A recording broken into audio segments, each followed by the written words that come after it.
ما هذه القسوة عند تلاوة كلام الله؟ ما هذه الأقفال التي على القلوب؟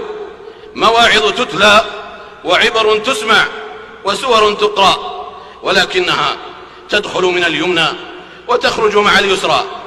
من منا بكى عند قراءة الحاقة، ومن ارتجف حين سمع الزلزلة، ومن تاب يوم أن قرأ القيامة.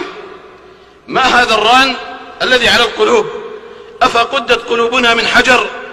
أفقدت قلوبنا من حجر؟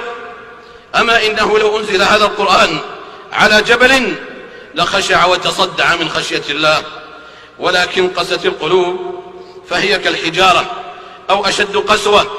وإن من الحجارة لما يتفجر منه الأنهار، وإن منها لما يشقق فيخرج منه الماء، وإن منها لما يهبط من خشية الله، وما الله بغافل عما تعملون.